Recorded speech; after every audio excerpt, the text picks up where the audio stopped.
Okay. Okay. You're plugged in. Okay. I'm plugged in. I don't know about this. This is weird. What, where we're looking at each other? I mean, we're always looking at each other. But we're sitting across from one another. Yes. Cheers. I can smell your breath. We're not that close. Can you really? Yeah, I'm kind of far away. It's wafting. Nasty. You didn't brush your teeth this morning. No, I don't brush my teeth in the morning. Come on. I don't. We just had this whole discussion last night about brushing teeth at night, which I know is a different discussion. Yeah.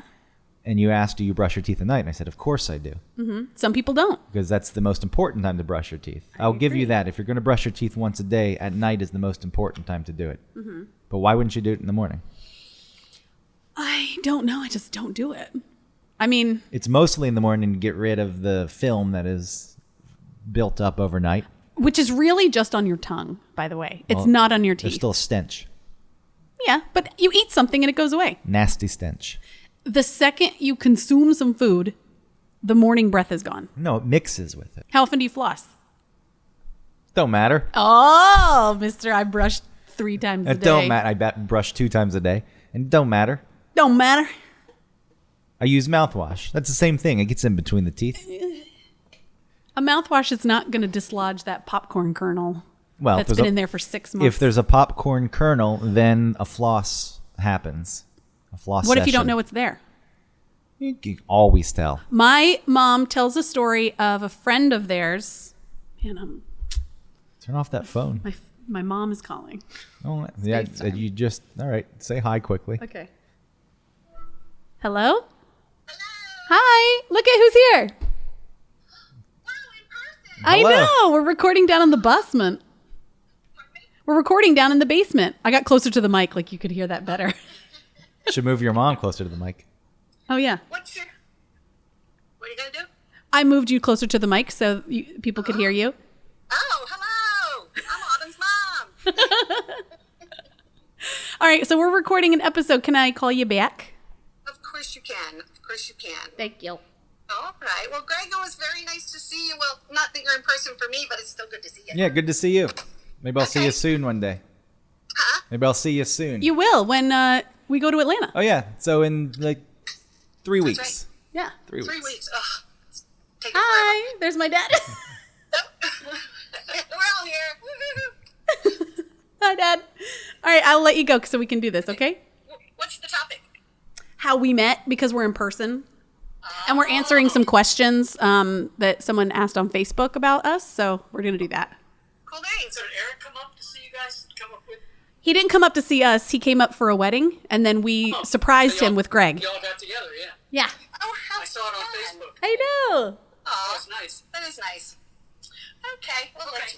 Well, have a good show. Thank you. Love you. love you too. Call me later. Bye. Bye. Your mom, I mean. Bye. All right. So my mom, who I just was talking about, which is Well- kind of interesting. Quickly, no matter how old I get when I speak to someone's mom, it's like, become the polite little boy. Yeah. Hi, how are you? My voice is going to come up a little bit. I'm not threatening. I'm just a little boy. I'm just a friend of Autumn's, and there's no worry. Yeah. I don't like to fuck. Because if I did, I'd speak like this. Yeah. Hi, Mom. Oh, you're a pretty hot mom. Show me more of that butt. Hey, Mom of Yeah. Autumn. I like moms. Are you a MILF? Yeah, maybe I'll see you soon. I really don't give a shit if I do because I just want to bang your daughter. I just like to bang bitches in general because I'm a dude. Hi, Mom. Hi. Hi, Autumn's mom. Hi. Hi, how are you? I just want to bang. It's nice to see you. Doesn't sound as No, bad. I like big titties, Mom. Okay, let me finish this little bit of the story. Okay. My mom has a friend's husband who went to the dentist and pulled a popcorn kernel that he didn't know about out of his tooth, and they were saying like this was gross. This was becoming infected. I'm glad that we got it because maybe we would have had to whatever. And he said, I haven't had pop. The last time I had popcorn was like 6 months ago. And so the story that we always laughed about was that he said, well, I'm never eating popcorn again. Instead of saying like, maybe I should floss more. Like, nope, Fuck popcorn. That's an easier thing to do, not eat the popcorn. yeah, flossing, too much. Let's get one more. LaCroix is the official drink. No. No. Why not? Because Maybe we could get an endorsement. I don't want one from I want one from Schweppes. Oh, Schweppes. You know, I was listening to someone, it was Pete Holmes on his podcast, and he was saying that he doesn't really get sponsors in the way like the network gives him people that he should talk about. He likes certain products and reaches out to them. So maybe we could reach out to Schweppes and say, hey, we're, small, but, a little bit of a growing podcast. Well, I think the first thing they would say is they would say, start pronouncing the name of our company correctly. Well, we would have to. I think calling it Schweppes would give it some staying power, and that could catch on. I understand that these people protect their brands to no end. Yeah, the doorbell's ringing That's probably upstairs. that little girl. Yeah, I'm not well, answering it. I ignore her. She's back. She came back. Maybe Now you she's got- a ghost. Now you got to fill people in on this. So we were getting ready to start recording, and a little girl rang the doorbell upstairs. I answered the door, and she has a little cup of pink lemonade, and she starts telling me prices of the pink lemonade stand she has around the corner, which I'm sure is just country time lemonade that they mixed up together that cost them $2.19 at the Safeway. And she's telling me around the corner, you can come and get it, or we can deliver it. I was like, oh, well, my son is sleeping and my daughter's not here right now. When they come back, can we come and find you? She's like, okay, when? I was like, I don't know. She said maybe she's like, 20 minutes? I said, well, it's going to be longer than 20 minutes. Do you guys know how long you'll be there? She's like, no, we can bring it to you. I'm like, look, no. That's what she's little doing. kid. She's bringing She's it to you. back. Didn't she also say, have you heard of it? Have you, like the rumors have been swirling around She the talked neighborhood? about it being around the corner. She's like, have you heard? Have you heard? No? Was there a... Well, where have you been? Everyone's been talking about our pink lemonade. Wow. It's the best in the biz. No, sorry, little girl. I'm going to go around the corner and I'm going to say that a little girl came with some lemonade. And they're like, that little girl's been dead for 30 years. And then you're drinking the lemonade. What is it actually at that Is point? it? I look down and it's just like ash. A ghost delivered ash to me. She's a little girl. La la, pink lemonade. She's going to show up. I'm going to wake up from a sleep. She's going to be beside my bed. Pink lemonade. Small ones are $1. But then that Tall inspires cups you. are $1.50. That inspires you. Well, if she's been dead for a while, the prices probably be cheaper. A nickel. For them to be Is she $1. Is she adjusting for inflation after death?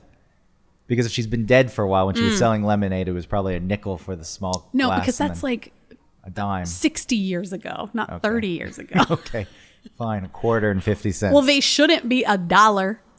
I'm not arguing They that. are making a huge profit today. I think this is a marketing opportunity for your own pink lemonade, Dead Girls Pink Lemonade.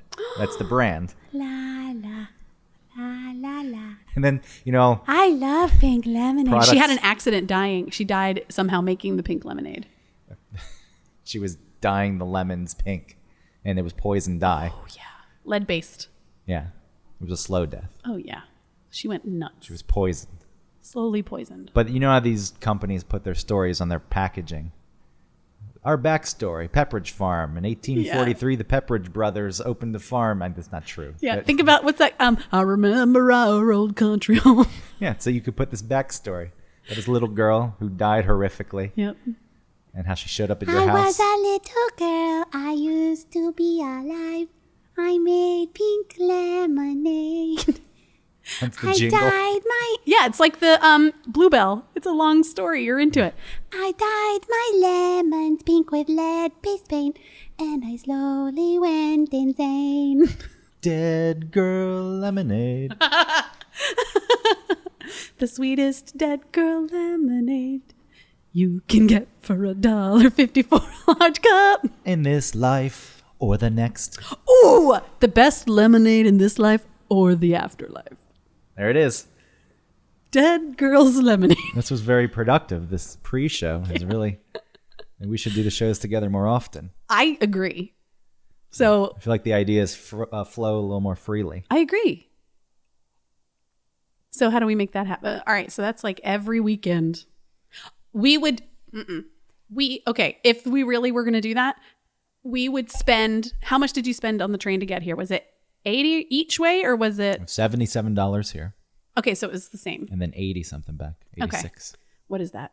120? It's a lot of money I spent on this autumn. Thank you, Greg. So 120, like twice a month. We'll switch back and forth and we'll record like 3 shows on a Sunday. Okay. You really want to do that? You think you can pull that off? No, I don't think I can, but I would like to do that. Don't throw that stuff out there then.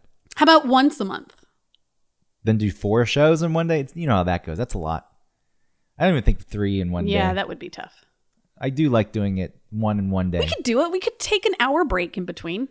If we did it twice a month and we did 2 in one day, that's fine. Because you could do a show in the morning and then have the day and have another show at night. Mm-hmm.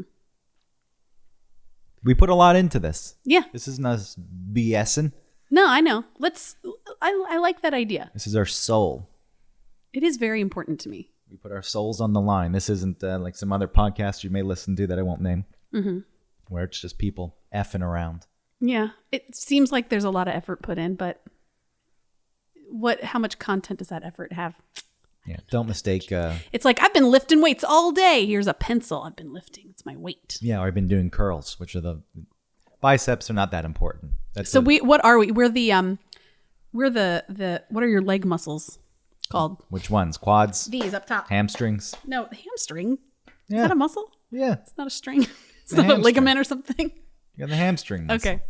What's the one on the top of your thighs? The quad. Yeah, we're the quads. Yeah, very Podcast. Important. Calves. Calves. No. My calves are real tight. Always. I'm going to open up my Schweppies.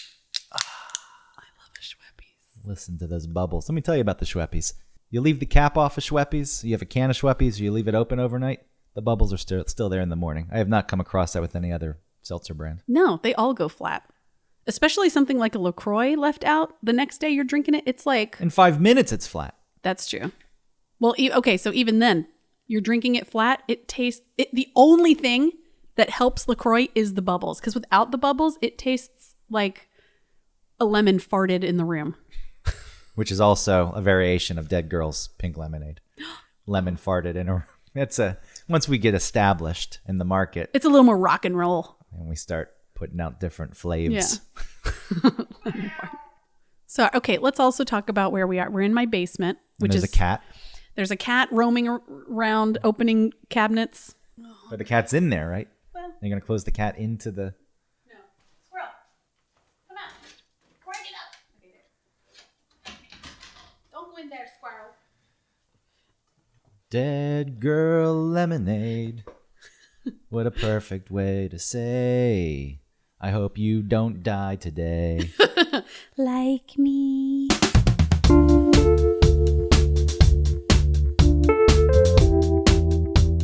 Welcome to One Topic, where we stick to one topic.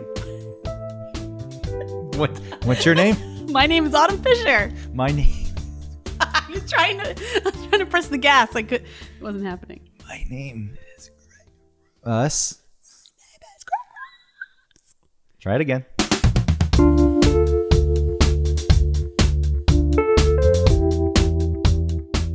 Welcome to One Topic, where we stick to one topic. My name is Autumn Fisher. My name is Greg Russ, and I am at Autumn's house here in Maryland. We are doing the show together for the... Why are you pointing at me? Touch my finger. No, we're we're touching. touching. We're in person. Just hold hands throughout the show. I can't really get my notes, but I have Yeah, to keep sure, constant contact with you. You don't have to come up with lies. You could just say no. No. Okay. So we're doing the show together. It's actually the only the second time we've ever been in the same room doing the show. Yeah. We've That's tried true. in the past. We had a weird one where we tried to record together and it just didn't. It just wasn't the right day. It wasn't happening. I had a meltdown. Yeah. I didn't want to record one day. Yeah. In person. And then the other time we tried, there was a mic problem. That's real exciting stuff. So continuing on, today's topic, Autumn, and I always want to preface things. I don't know why. Maybe I don't need to. It's your choice. Mm-hmm. But because we are here together, you wanted to do a show that focused on us. And I'm worried maybe it's a little too self-indulgent and people don't care. so much about us. Deliver the topic first. Well, the topic is how we met or how we became friends. And the topic really is Autumn and Greg. I think it is Autumn and Greg. Because there's more than that. There have been people who have expressed interest in knowing about our history. See, that's the thing. It is self-indulgent, but first of all, kind of what is this show? It is kind of self-indulgent. Like, I need to tell you everything I think about socks. Well, we haven't done that one yet. But we will. I do want to do that. And you're right. You're exactly right. I think anyone who's doing any kind of podcast that's about their opinions and thoughts on things, if you're not just doing something strictly informational, sure, okay, it's self-indulgent. You've knocked me down a notch there. That doesn't mean it's bad. If it's self-indulgent and we don't like what we're doing, or I don't know, I think what we put out is interesting and entertaining, thought-provoking. I agree. If it wasn't that, then I think that we would just be stroking our ego. I think it also comes off, there is sincere modesty in it. It's like, yes, we do this. I do think it's a very good show. I am very proud of the work that we do. Mm-hmm. But by no means do I think I'm an expert on anything. And if someone said, you were wrong, or I think this is, okay, sure. Yeah. That's fine. Yeah. Like, I'm not that invested in my actual beliefs. They're my beliefs, and they're constantly evolving, and I'm working through them. Exactly. It's just when we talked about the polyamory, we've got a couple messages about people and their polyamorous lifestyle, and I don't look at them and like, oh, what a bunch of bullshit, these guys are kidding themselves. No, I'm just like interested. I want to know more. Yeah, and that's mature of you, because on the polyamory show, you were clearly, if like, someone's into this, they've got mental issues. Yeah. And I do kind of think that, but I also am definitely interested in hearing someone tell me otherwise, or, I feel the same way. I'm fine with a flexible opinion. I think that's an opportunity for an actual follow-up to one of our shows. Yeah. Getting some of these people. I would like to have them on, if possible. I don't know how we could actually do that, since, for the most part, we're not even in the same room. We'd have to do that weird disguising of the voice, like... Oh, we could do that. Yes, I don't want you to know what my voice is, because this is a lifestyle that other people will judge. My mom doesn't know. And they're in a shadow. Yeah, the silhouette. So, but I was just saying, in general, maybe if we're in Atlanta at some point, whatever, that's a logistical thing. Don't need to talk about it on the show. So, because people have expressed interest, one of the things I think I was going to say about our show that does make it work is our relationship. I think, we're close. We have good chemistry, and I like to think that comes off when people listen to the show. Yeah, we're just great. Well, now you just ruined that. Like, it's maybe true, but it's modesty. Remember when I said that thing about... yeah. We're all right. I mean, there are people who are better than us. It's not a big deal. But that has brought people to wonder about our past together. Mm-hmm. How do you get to this point? Yeah. And be such great people with one another? So great. So we're going to address some of those questions, and the reason we're doing it today is because I'm here. We're together. Yeah. I think it would be a waste of being in person to just talk about something else. We should talk about something that is about us. Socks. That'll be some other day when we're tired. I am still pushing that show. I know. Again. I like the idea of it, but I don't know if I have enough. This is too much logistics. Okay, go ahead. No, you can figure out enough. Again, if we are able to pull off a show on socks and it's entertaining and good, then we've got everyone's trust. You're right. No matter what in the subject you put out, their topic, people say, you know what? I remember that socks episode. And that was pretty good. I didn't have a lot of faith in that socks episode, but God damn it, I loved that one. I loved that one. Yeah, wow. That was I told all my friends. I listened to it. Hey, what podcast do you like to listen to? Well, there's one called One Topic. Well, what's that about? It's a different topic every week, but... yeah, what was their last one? Socks. Socks? Yeah, man. That doesn't sound very interesting. Yeah, it was, though. Really? That's the thing. Interesting. I know. I trust you, Bill. So, you know what? I'm going to download this podcast right now. Good, and I trust Autumn and Greg. So... Who's that? The people who host the podcast. Oh, okay. Oh, I see that now because I've downloaded it. Okay. Oh, yeah. No, I'm looking here. Now there's a show called Autumn and Greg. So that's the topic. So we're just going to answer a few questions, I think, is the way we're going to proceed through this show. Yeah. And should we talk about how we met? Well, that's initially? the first question that has been posed Mostly by Jill, who's a fan on the fan page. Yeah. Thanks, Jill. Maybe she's not a fan. Maybe she's a non-fan on the fan page. She's a curious person. It's weird to say fan. I don't like to think that I have fans. know. That's that modesty thing again. An idealized image, Autumn, that if I go against it, it really bothers me. So Jill posed most of these questions. The first one was, how did we meet? We met as interns at 96 Rock, Clear Channel. Greg was an intern before me, so when I came in, I was new, and he knew everything. And the first thing that I remember liking about you was My face, besides your body. my backwards DC shoes hat, and hemp wrapped ball bearing necklace. Yeah, Those- besides that, I those mean, were that the was, things. Because this was 2002. yeah, I think it was 2002. It was 2002.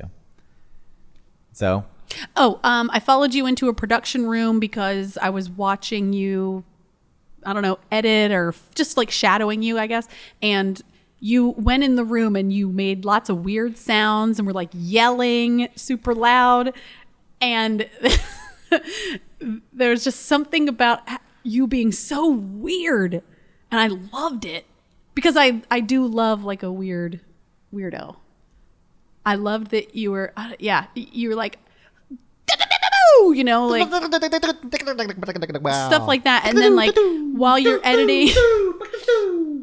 editing, you're saying like, fuck. You know? can I tell you something? Now that I'm video editing and I'm in an open office space, not a production studio, I'm still doing that. And the people who sit in the row next to me and cry, I'm still like, fuck, what? This shot sucks. This constantly still. That does still exist. Really? Yeah. Do they say anything to you about No, it? people like it. Okay. I've presented it in a way Yeah. where I am not threatening. And maybe that's part of it. I took you into a production studio. That's true. I wasn't scared. Yeah. I didn't try to put the moves on you. No. I just acted like a real weirdo, Yeah. even though you thought I was cool. And if I had known that, maybe I would have put the moves on you. No way. I would have shut down even more. Yeah. But, you know, I didn't know I was cool. Well, thank you for that. You're welcome. But so we were interning for the regular Guys Morning Show, 96 Rock at the time. And we were the same age. Yeah. And that's part of why we became friends. I think if there was a big age gap, maybe it wouldn't have happened. So, sure, it kind of grew from there. I didn't know that you thought I was cool. Did you not think I was cool? I probably wasn't cool. No, I thought you were cool. It was at that point in my life, I wasn't down on myself so much, I guess. I just didn't think that, you know, you would have interest in hanging out. Not anything, just in general. But we did hang out. Yeah, I'm just talking about the very first time. Oh, yeah, yeah, It's yeah. like, oh, here's this girl who's got different colored hair. Oh, yeah. It And- was just like red and blonde. Yeah, Right. yeah. But Yeah. to me, it's like, whoa, she's really, what's she doing with her life? Who does their hair like that? They really have confidence and don't give a shit. You don't feel like you were putting on that, I don't want to call it an act, portraying that Yeah. image. No. Anything I do is really just because I like it. I never think like this will help me feel more confident, you know? I think, though, when you like things and you do them, and by default, it's relaying a bit of confidence. I guess so. I am kind of confident. I'm pretty confident.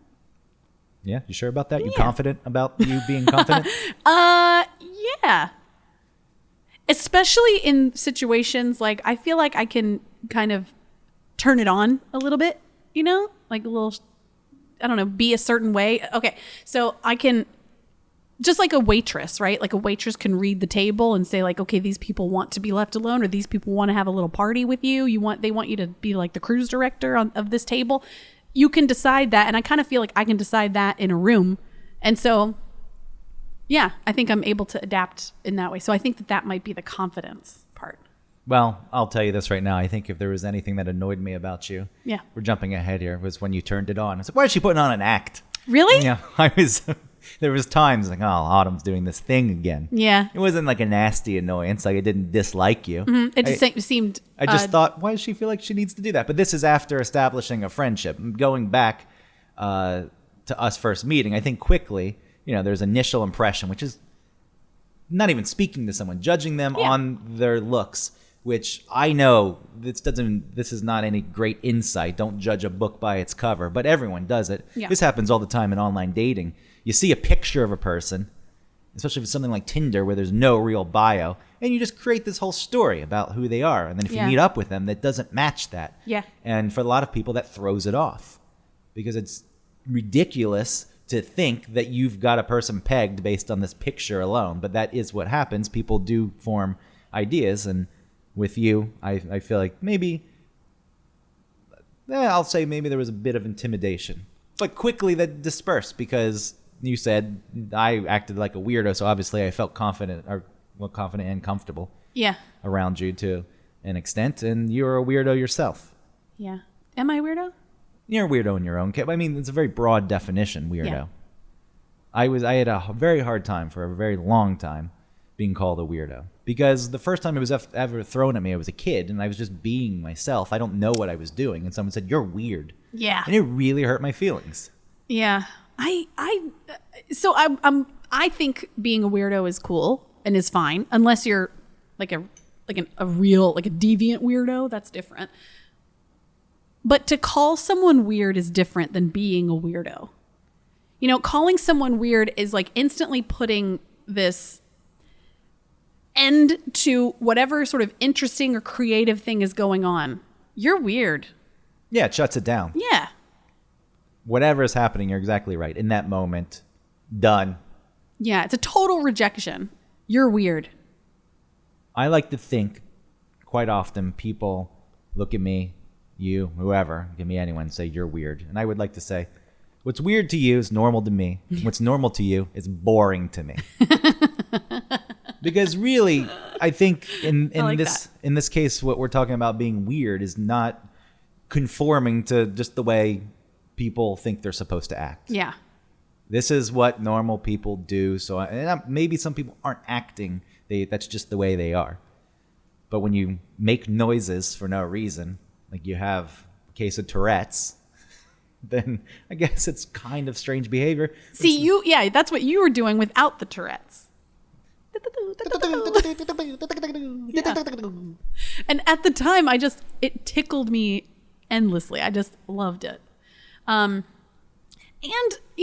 we were working with someone at the time, the producer of the show, who was not very kind to me. Who was also our age. Yes, who was also the same age as us. And he seemed to have a closer friendship with you. And even though I was sort of eager and interested and, would do anything for that station or to be there, to be a part of something, he did not nurture that hardly at all. And it was really just, maybe some of it had to do with me being good at certain things, like being a hard worker or being just interested. So I would do the work, and pleasant to be around. He did not give me anything, it was really just me being around and being fun to be around at that station that really got me anywhere, I think. It is that dynamic did exist. Yeah, he didn't put in a good word in the promotions department for me. It was just like, hey, this person's around Autumn. Can you do this? All right, you're a promotions person now. Okay, cool. I showed up at places. I didn't abandon them. I wasn't just I was doing anything that they wanted. It wasn't because this guy. Anyway, I still feel a little resentful. Well, hopefully you felt like I was on your side a bit. Yeah, it was back then though. You weren't as, maybe you still, maybe you were sensitive. You didn't seem as sensitive. You were like a wild person back then. I felt like. How so? When you say wild, you're way more calm and thoughtful. And I was capricious. I would just do things for the sake of doing them. I was always a pretty sensitive person my whole life. That wasn't I just hid it. Yeah. Or I wasn't even purposely hiding it. It was just my way of dealing with it. Yeah. I don't know what to do with these feelings. They're overwhelming. So maybe I just didn't know you like that back then. No. We mostly had fun. Not talking about stuff that's not interesting or fun, but it's just at the time it was like more about partying. There's a reason I'm 37 and still single. It was like I've struggled becoming comfortable with people to the point where I'm spilling everything that's on my mind. And yeah. no, so that gauge is on. I wasn't, I guess, it was sensitive, but it wasn't there. Yeah. Out in the open. It was a weird thing to balance at that time, though, because I think we're all the same age. A lot of people at the station were the same age as us. And, people want to work in radio. That's why you're interning at the radio station. And I don't think it was out in the open and completely blatant, but I do feel like there was competition that went on, and sometimes cliques were formed and people were alienated. And I never really liked any of that. So, but I was also trying to play that game a bit. Yeah. I didn't want to play the game, but that is the game, so you have to work. You were within trying that. to survive in that environment. Yeah, because I wanted to work in radio. Yeah. But outside of that, it was a good experience being at a rock radio station when we were still underage at that point. We were 20 years old. So we were working in promotions. Yeah. We were going out to a lot of these rock station promotions, and I don't know if it should be said or not. It wasn't condoned by the station, but there was drinking going on, and it was just a fun time overall. And I think, that experience in itself, being around a rock station, and I know the culture of radio was already changing. So radio at some point, I think like people think of rock radio being this really wild landscape. Like Coke on the program director's desk and stuff. Yeah, and by this point, the Telecommunications Act of 1996, which allowed ownership of multiple stations and allowed Clear Channel to get so big that it had taken hold. And 96 Rock was part of that, because how many other stations were in that building? It was 6? Yeah, it was probably 5 or 6. Yeah. So corporate ownership was on its way in, but there still was a level of rebellion that you would associate. I mean, it's not even necessarily rebellion, but maybe it is. Society acts this way. Here we are. This is rock and roll. We're supposed to be like this. And I didn't think of it that deeply. I just was having fun, but it was a cool place to work and be at that age. It was an office environment, but also very casual and lots of like fun things going on. And a lot of the people at the station would hang out and have fun together. Like we talk often, and you'll bring up, remember that night? And I'd totally forgotten about it. There were so many good nights and fun nights. I was like, oh yeah, that time that we went to that bar and drank underage. Coyote Ugly. I didn't want to name. It's gone. Well, there's still one open, not in Atlanta anymore. Oh. Yeah, I'm not trying to. Look, nobody knew, I guess. No. We were just doing it. But yeah. And then we were working, and then we'd get in the 96 Rock truck and drive it back to the station after drinking. Yeah. And then, the Buzz launched, 96.7 The Buzz, and there was a vehicle called the Roach Coach. Anyone who doesn't know what the Buzz was, it was a small alternative rock station in Atlanta to try to take ratings away from the big alternative rock station, 99X. And because of that, they didn't want to spend money. They just wanted to take some ratings away from 99X to make 96 Rock, the classic rock station, look better in the ratings. And so they just threw all of us on the air. I was on the air. 21-year-old kids. Yeah. No pay, but going out and driving these vehicles around. And I'm happy everyone lived, I think. It is crazy to think about what we did back then. I mean, I lived out in Lawrenceville, in Snellville, you know what I mean? And I was driving sometimes pretty drunk back home. Or sleeping at your house. Which we'll get into. Okay. That is one of the things. So that's how we met. Yeah. We met at the radio station. We bonded through the radio station because we continued to...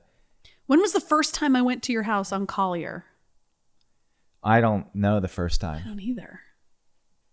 I can't recall. Yeah. I remember drinking Southpaw. Yeah, that was one of my favorites. Getting Southpaw beer. Just sitting there and drinking so many of them. Horrible beer. It just became a weird tradition. I don't know why. I mean, a tradition of... When I get drunk, my tradition is to drink Southpaw. Yeah. That was the tradition. Cheap, garbage beer. So that's where it began. next on the list was, did we ever date? So you would think, here are these two people, Yeah, two young people getting drunk. the same age. Mm-hmm. They seem to enjoy each other's company. Did you ever date? And we can even carry that over. Did you ever have sex? Did you ever Right. kiss? No, No. never. And there were I know, was it 2 or 3 times where I slept in your bed? I think the first time I stayed over at your house, it was in your apartment in Collier, and you were on the futon, and there was like a chair next to the futon. Well, the futon was my bed. Right. Yeah. So you flattened out the couch that turned into the futon, right? You're sleeping on that, and I was supposed to sleep on the chair, and I was like, "Fuck this! I don't want to sleep on this chair. I'm sleeping in. I'm crawling in bed with you," and I felt like I'm gonna get in the bed. No, it was just like I want to get in the bed. I want to lay in the bed. I don't want to lay on this chair. Well, there was also another time you were over there, and for some reason you were on the floor. Oh yeah, And then instead of you coming to the futon, I got on the floor yeah. and slept next to you. I remember. So yeah. there was a sweetness to the relationship. Yeah. I don't know why there wasn't a pull for more. I don't, and this isn't, I hope you take no offense because I know you feel the same way. It wasn't a resistance. No. It wasn't, oh, I want to do this, but shouldn't. Mm-hmm. It just, I don't know. It wasn't there. It wasn't. I felt like there was more to it than that. I think, look, at that point, Do you feel like there must be more to it than that? What And do you there mean? isn't? Or No, I'm saying more to whatever our relationship was then. Let's not even talk about now because was at that point. I think, I liked you and cared about you more than just one night getting it on is going to be worth it.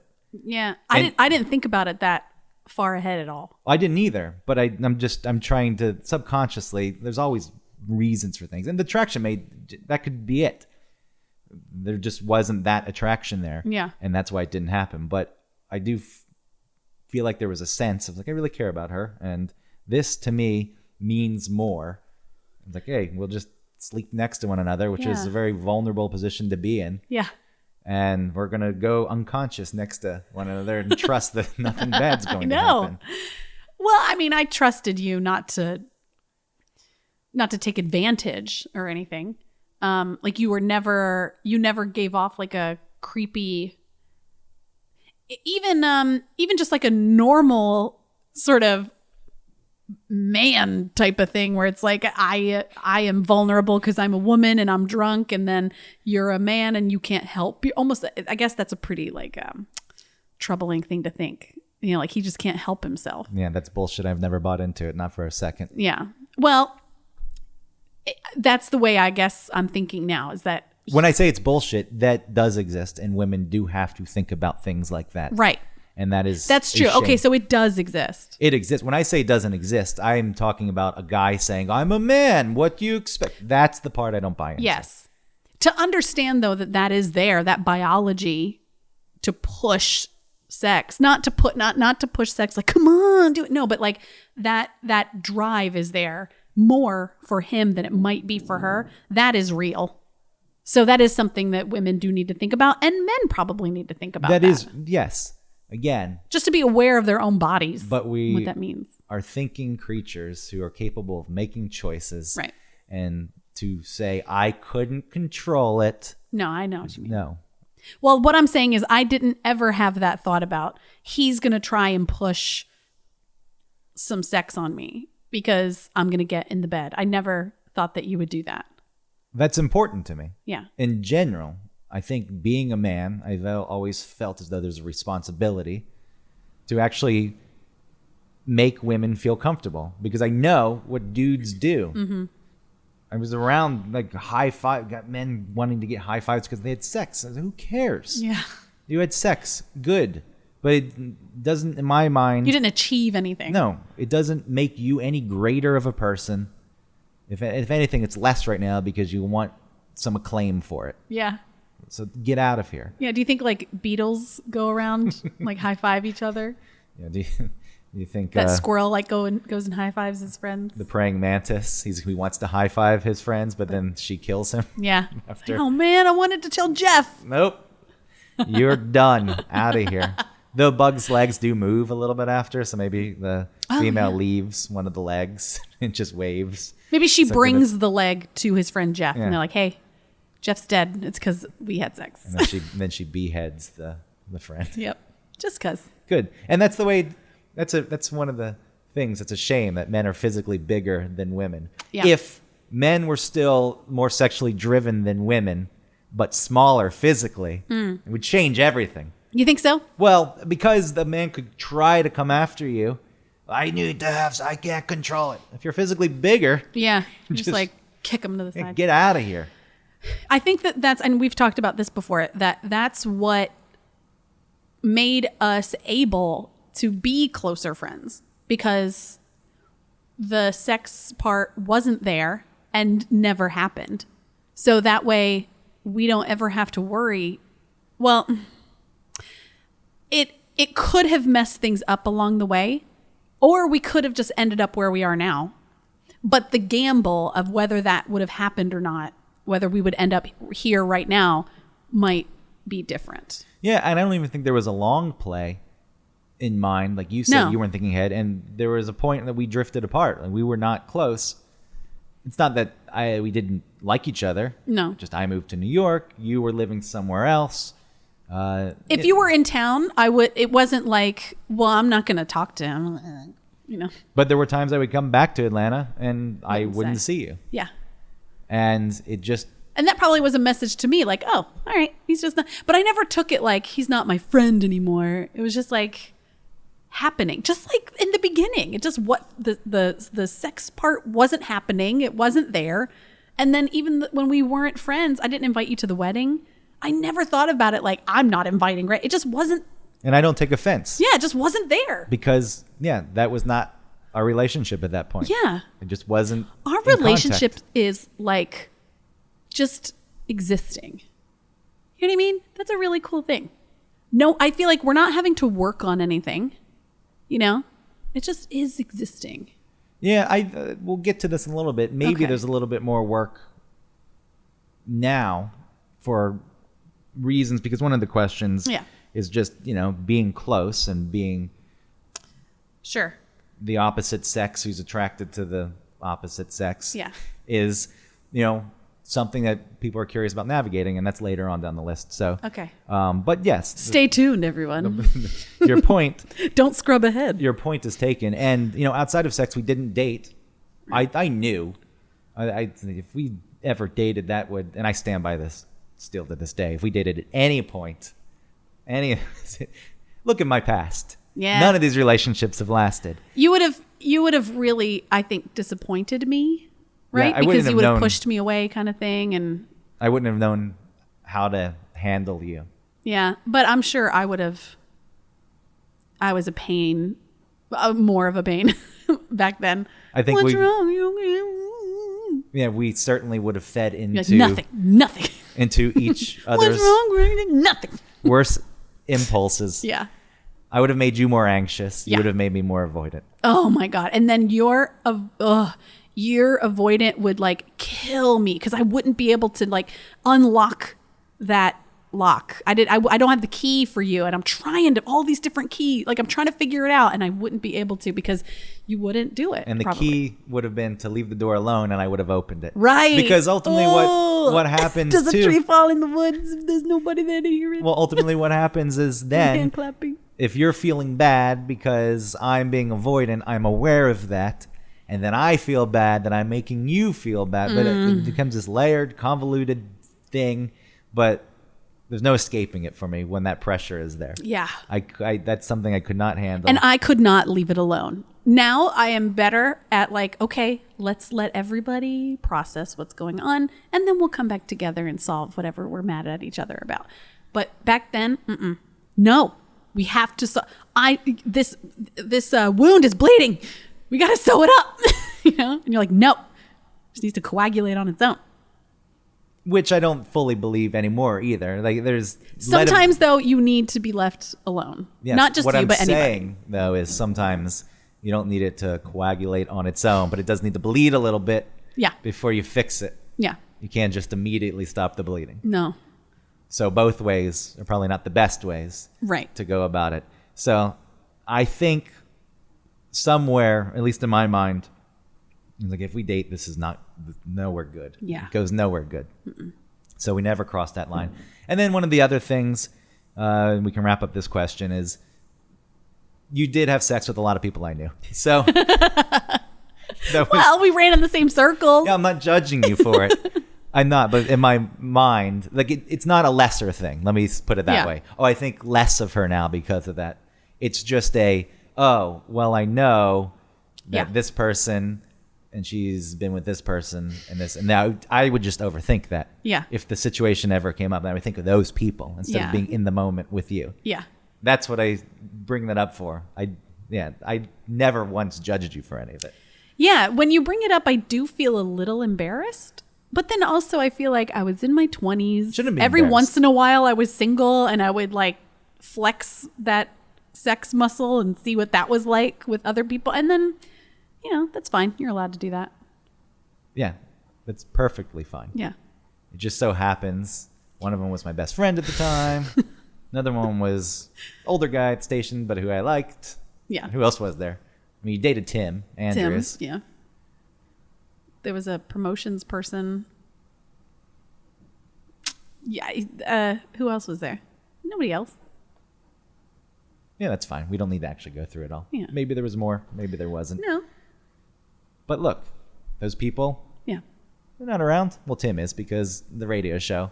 And me and Tim's relationship ended in a crazy cuckoo way with like some aggression. And we're still friends. I was around was that the night of the breakup? There was some night, and I don't want to go too much into this because it's Tim's life, but We didn't break up that day and then see each other that night, but we had broken up very recently and everything was cool until that night because he found out that I was already sort of dating Wade. yeah. And that's- yeah, he got really upset. But which he shouldn't have been upset because our relationship was definitely over, and there's still a feeling of rejection, even Yeah. if it's over at that point. And to know that you're already dating someone else makes you think, well, this started before we officially ended. yeah, Even if the relationship was over before the official end. yeah. And And I didn't cheat on him. I didn't get with Wade before we were officially broken up. But yeah, he was really mad. And there was just like a sort of like holding back in a bar type of moment. yeah. And you were there. I was there. You took Tim away? Yes. Yeah. That's the thing, and we don't have to go into details Well, because that's that's interesting. it's interesting, but Yeah. that's also his story. I don't know how much he wants people knowing, Gotcha. so I'm not going to go into someone else's life. I'll share whatever, but I think there was a sense that I wanted to protect you, but not in a Like she can't patronizing handle way. it. And I hope that never came off. But it's always, we were just talking about this. So last year when we went to the David Byrne concert at the Fox Theater, people were jumping up and down. It's a concert. And I felt like the whole level shaking. Yeah, we were on the mezzanine. Yeah, and I had this fantasy of it collapsing, and you were standing next to me, and there was an idea. It's like, oh, if this thing starts to fall, I've got to wrap Autumn up, and I'll take the impact of the fall. Human shield. And if I die, so be it. She gets to live and go back and see her kids. Thank you. It's not, but Thank you for your dying that's for just me. illustrative of the way I've felt about it. Mm-hmm. But at the same time, I know there was points we would go to parties and she's like, "You all right?" I said, "Yes." I was like, "All right, see ya." And I'd But you leave did check before you left. Like you did come to me and say, "Are you sure you're okay?" I mean, like you did. That was back then. That was like the little peek into your sensitivity and like thoughtfulness back then, because otherwise it wasn't really on display as much as it is now. But yeah, back then that was those were the moments where I could see like, oh, he was really nice. And I would check in with you the next morning Yeah. Mhm. and how'd it go? And like, well, I had sex with that guy who's your Yeah. best friend, and there was another guy in the room who watched. No, he did not watch.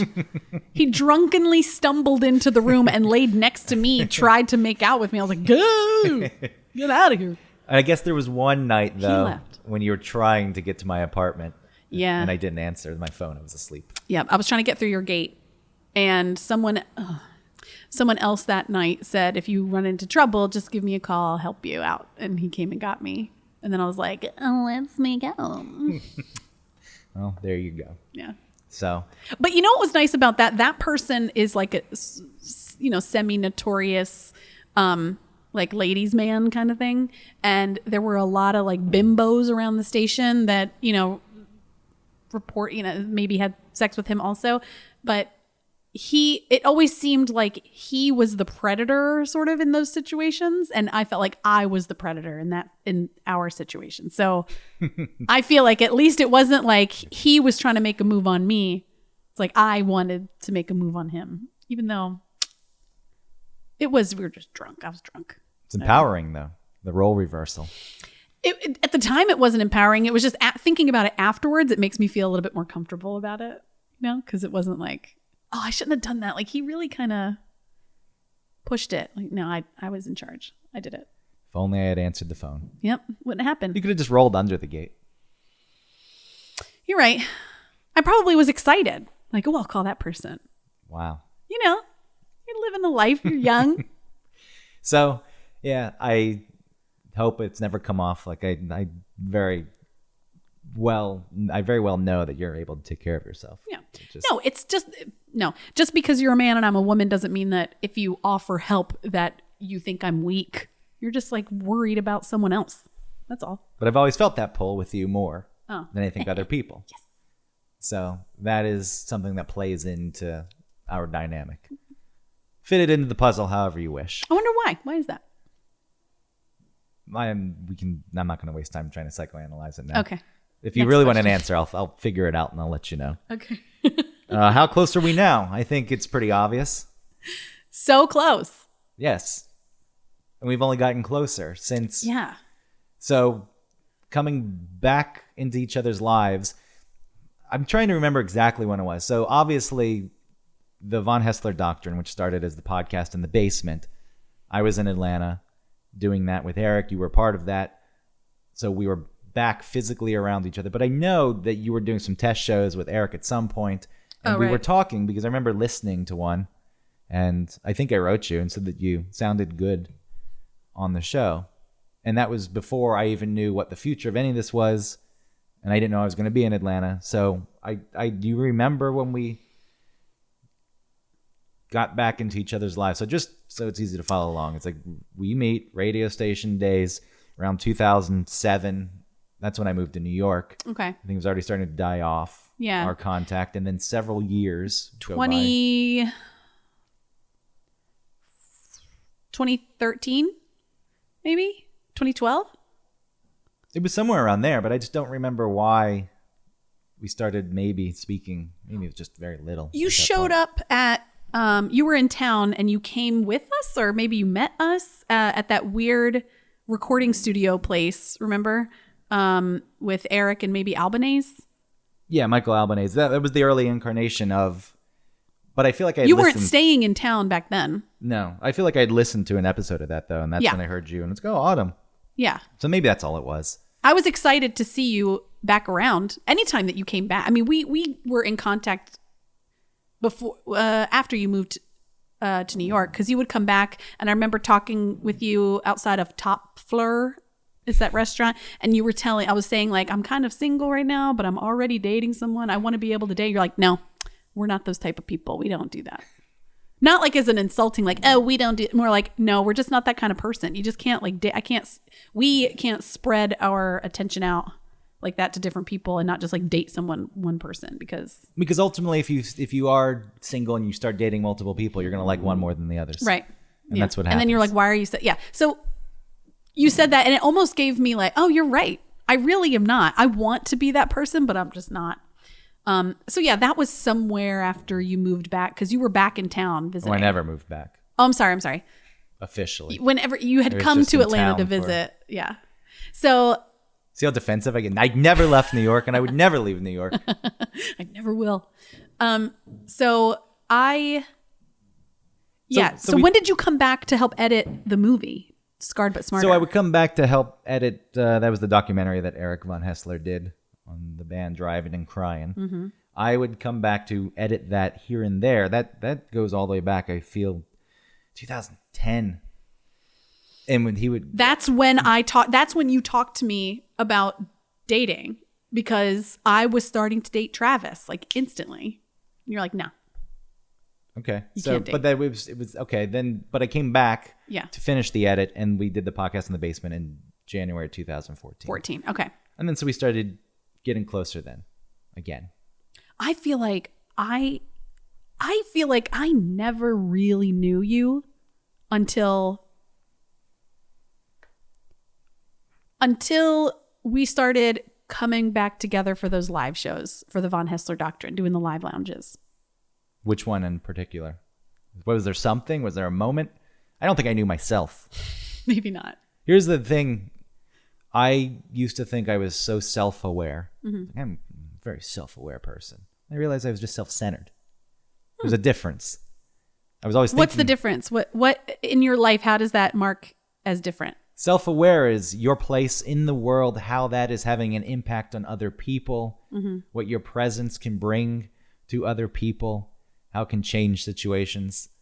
Me worrying about something constantly, oh, this thing happened, and oh my God, I can't get over it, and I feel so bad, and that's not doing anything. You felt like that was being self-aware because you were thinking about how you were... But I was just thinking about how I was feeling. Right. That's it.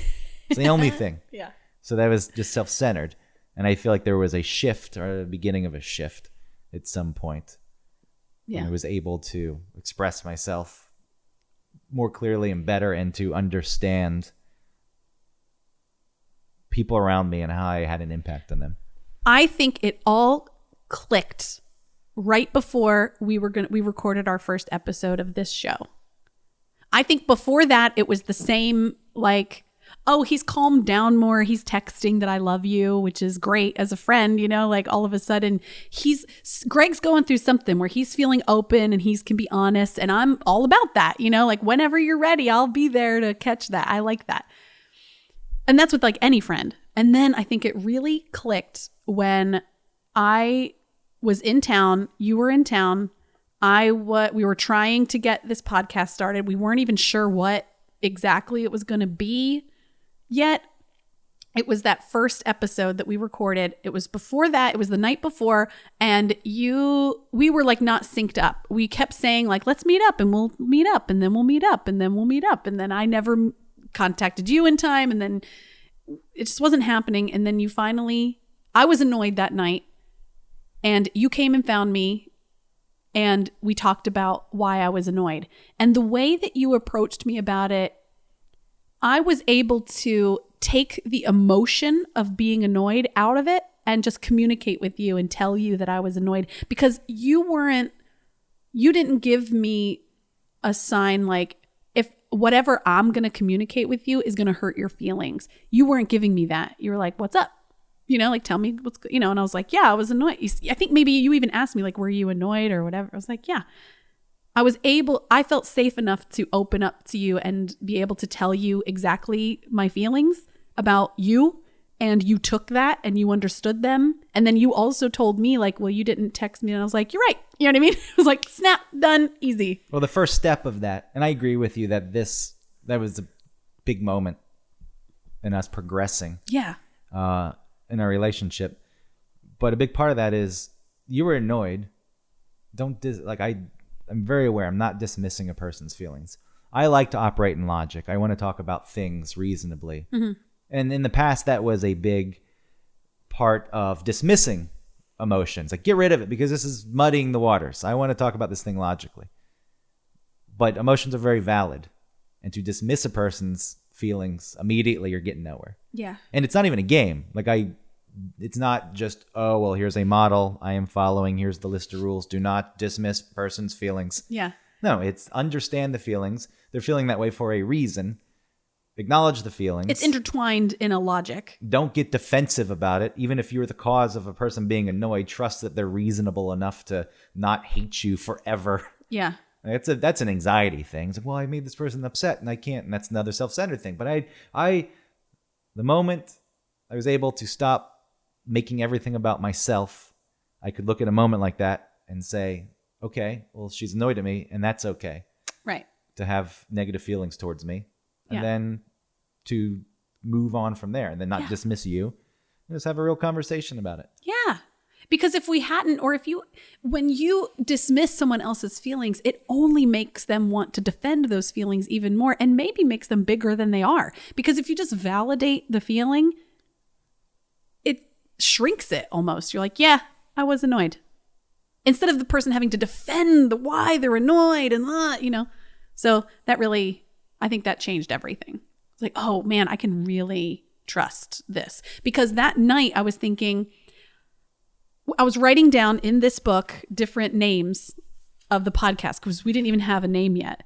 And I was thinking maybe I won't put his name in it because maybe he's going to sort of flake and not really commit to doing this with me, because that is a problem with a podcast, right? You start it with all good intentions and then it's like, oh, I'm actually not really invested in this. I don't. And so we miss a week or two. Well, the other podcast I'm doing, yeah, Usual Rejects, and granted they're busy because the one guy's running a theater and he has things going, but yeah, it's kind of fallen off.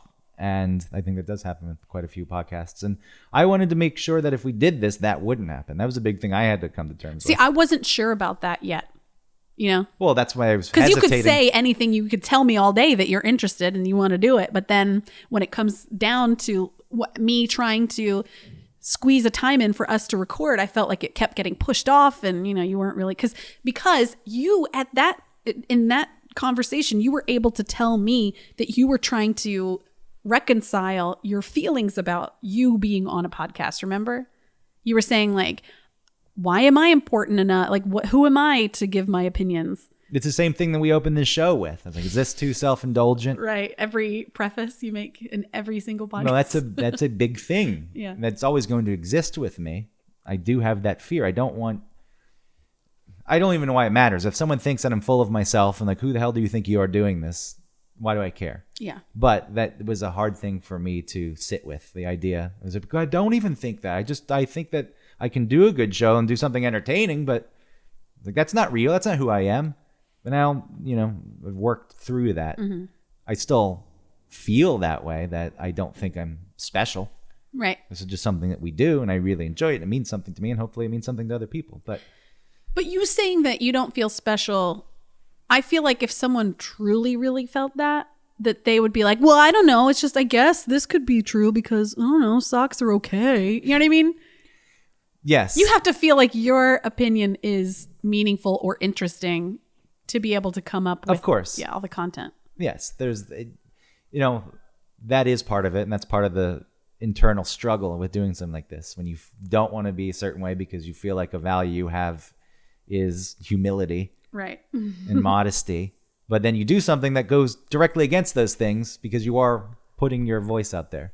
But like you said before in this episode, you said, my opinion is an opinion, but it's open to be changed. Yes. It's not a hard and fast, stamped in cement opinion. So that I do agree that was a very big moment. Mm-hmm. I feel like for myself, feeling closer to you was last fall. So before the David Byrne show. No, it was the David Byrne show. That was it. That was when we hung out. I was excited because I hadn't had a chance to just hang out with you, I feel, one-on-one in quite a while. Like we were around the radio show. Sure. And there were live shows going on, the Von Hessler Doctrine on WSB. So, since we both do that, we were in contact and saw each other, but you came to the Highland Inn because you were staying there, and I was staying there. Then we went to Manuel's, and then we just sat and listened to all that Phantom of the Opera music. Yeah. And was that the same trip as the David Byrne? It was something, if it's not, it was right before that. There was something in September, and then David Byrne was in October. If it wasn't the same, it doesn't matter. We don't have to figure it out. But I thought I really enjoyed that. That was really fun, and I'm glad that we got to do that. It was like the old days of you living on Peachtree and listening to music and laughing. Yeah. Except we were really sort of understanding why Phantom is great instead of making up songs about farts. Yeah, we took Elton John, Philadelphia Freedom, and changed it to Philadelphia Fardom once back in, 2003.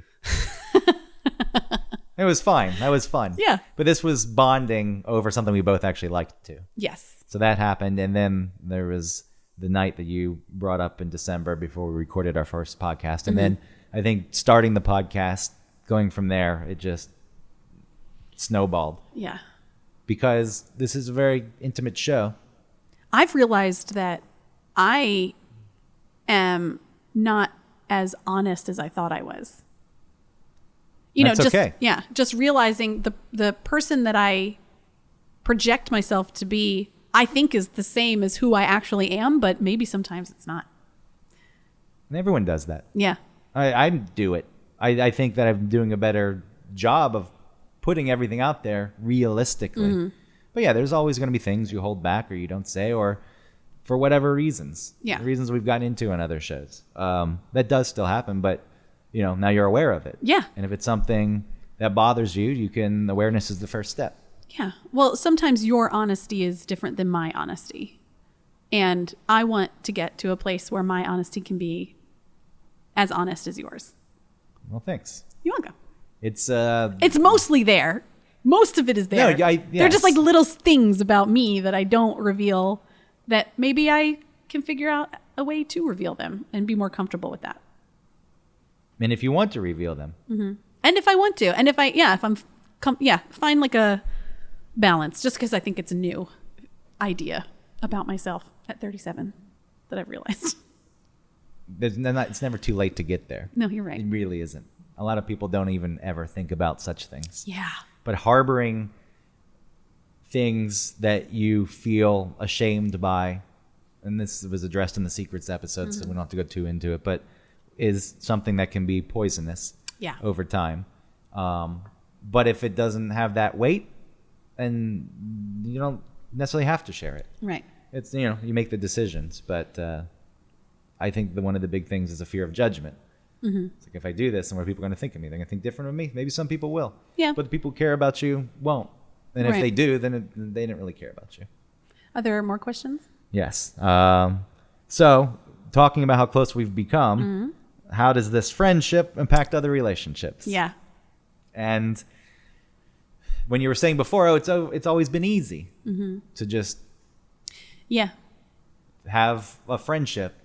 But as you become closer, as we are, and what society dictates roles for men and women are, especially, I just got out of a relationship, but I was in a relationship and we're getting closer, and you're married. And so with Travis, people, well, how is this something that can exist? Yeah. And my question is, why can't it exist? Why shouldn't it exist? It's a real shame if people are living their lives not getting close to other people because that's not something that's allowed. Right.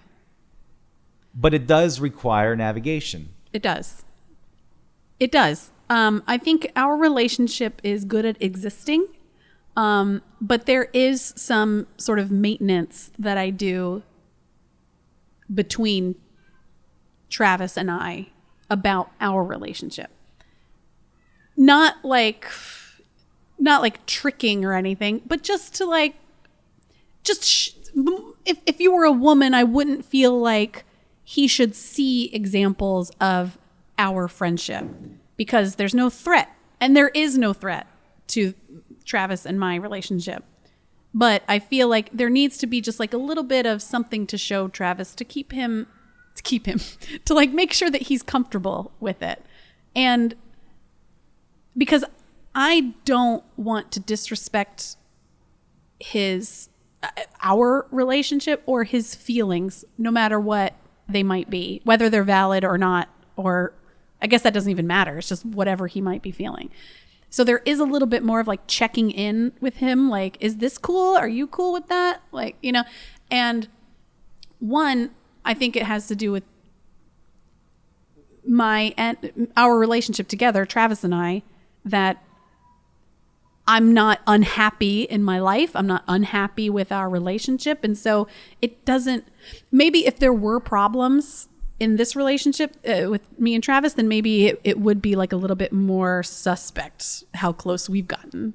But because we're fine, he doesn't have any reason to worry. But some people would say that's the problem with it because things are good and this could introduce problems. Sure. Well, if you want to call sort of including a little bit of maintenance a problem, I don't see it as that, because this is just the way it is. You are a man and I am a woman. You are not another lady. And my relationship with like Michelle is, I wouldn't say different, but it is a little bit. I was saying this, like, I wish sometimes, like, I kind of wish sometimes you were a girl so that I could like touch you more. You know what I mean? Or like when Michelle, you know, when we were in New York together, I would like played with her hair and I tried to braid it and I just like would touch her and hug her and stuff. And sometimes I feel like I can't do that as much with you because it sends a signal, not to you. We know each other's like relationship and what is happening. But like if I was touching you a lot in front of Travis, it would, I feel like it might introduce a little bit of uncomfortableness. Yeah, and when I say that a relationship this close between two people who, because we're opposite sex, Yeah. and it just requires a lot of communication all around. Yeah. And I think that you wanting to play with my hair in front of your husband, that's a line that, yes, that's no. It's a When I line. say that I think Yeah. these relationships can exist, and I think it's a shame that they don't more often. There are reasons to that. I do Right. understand. And even with us, there are rules that have to be set forth. And like you're talking about how Travis's feelings are important. Like they're important to me too. Like Right. I've told you in all of this, there are other people who are involved. And if Yeah. anything ever makes them feel uncomfortable, it's very important to address that. And when I was dating Christina, for example, she knows that I like Phantom of the Opera. And then you came to New York and I had to have a discussion with her about it. Mm-hmm. I think she felt a little intimidated by it. It was never a point when don't do that. No, Right. She, expressed how it was making her feel, and we worked through that. And those are things that need to be addressed and discussed, because if not, then it does leave the other person wondering. Right. And then filling in the blanks Yeah. So those are things, with the worst ideas, right? That scare them the most. of course, because why aren't you telling me anything? Right. Yeah. And there may be a reason you're not telling them something. And then with us, because we are close and we do this show, and to say that there are no feelings that come about at times is a lie. Right. But talking about them is what keeps you on track to work through them. Right.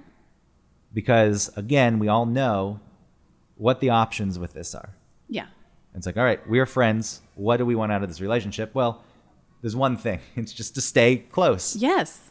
and continue to be good friends and hopefully become closer and get to a point where it's like, I think we're already there, but it's proof. It's like, look, this can be done, but Right. it It has to take honesty and communication. And Yes. honesty. and I don't And honesty. I don't know, and this is not, I'm not bragging, but it is difficult. It can be difficult, and so I understand why most people just say stay away from that. Right. But it's a level of comfort with us. We've been friends for so long. The Yes. friendship part is natural and easy. And all the shit's out there. Most of it. Oh, yeah. I forget what you said earlier that I didn't know about you that offended me. It was Oh. something small. Did I say you were weird? You No, were weirdo? I don't remember. I said, I'm learning something new about you every day. It was just, Oh, that I don't brush my teeth in the morning? yeah, that. It's like, okay, there's still things. I'm going to judge you a bit. Listen, all right, go ahead. And so there's some judgment. But because we've known each other for so long, Yeah. and there's a level of comfort where I don't have a fear. I'll tell you something, even if it's embarrassing for me or Yeah. it makes me feel vulnerable or I feel as though I can put it out there. Mm-hmm. And that's an important part of it. If that didn't exist, then sure, I guess maybe none of this would be possible. Right. But going through our relationship, to wrap it up, to get to this point, I think all these things we talked about are very important to it, in the sense that if we had only known each other for 3 years at this point, 4 years, probably not. Yeah. Why would it be possible to do this? If there was a past dating or sexual history, Yeah. Would it be possible to be at this point? I don't know. I think that if that had happened, it depends. I think it depends because I would say my instinct is to say that maybe it wouldn't have, but then I think about my relationship with Tim. I mean, Tim and I aren't close, but it's hard to get really close to Tim. So I don't know. But I think we could have figured it out. But it might have just, you know what? We could have figured it out, but it does become a thing when there's other people involved at that point. It's like, I'm not comfortable with this. Because there is something there. Yes. Yeah. Okay. And who knows? I don't know the answer to it. All I'm saying is that I look at this and the path that we took, I think was the path that best facilitated closeness of the relationship now. And your personality and my personality, as far as like your change in how you feel about yourself and how you feel about yourself in the world. And then me being very interested in thinking about those things. You still think I'm the coolest. Oh, the coolest. That's really what it boils down to. That same girl who went to that production studio with that guy. Wow. Back in 96 Rock. What a cool dude. Why is he so cool? I don't know. He went into this room and just started screaming and making sounds. I don't know. I just liked it. And now he's evolved his ways. He didn't stick with the same act. Look at this. Cool dude. Cool dude. Different kind of cool dude, but still cool. All right. Well, that's it. All right. I love you, Autumn. I love you too, Greg. Thank you, everybody. I hope we love you. Not in the same way, because we don't know you like that. But maybe after, 18 years of knowing you as the audience, we'll love you the same way. I made you uncomfortable in saying that, so you had to make a joke. Maybe. Yeah. Greg, I love you. You looked me in the eyes. Autumn, I love you too. All right. Thanks for listening to One Topic. Please check out hoffandpepper.com. They have some small batch awesome hot sauce locally made in Chattanooga. You can get 15% off your order with the code OneTopic15. We are everywhere online. If you search for us, use One Topic we put in Google. And then, we're in Google Play now. So I guess I don't know if you're interested in Google Play and you're already listening to this, then you probably have already found us on Google Play. But if there is anybody who loves podcasts and you want to tell them about our show, but they only use Google Play, tell them it's there now. So go check us out everywhere online and subscribe, rate us, review us.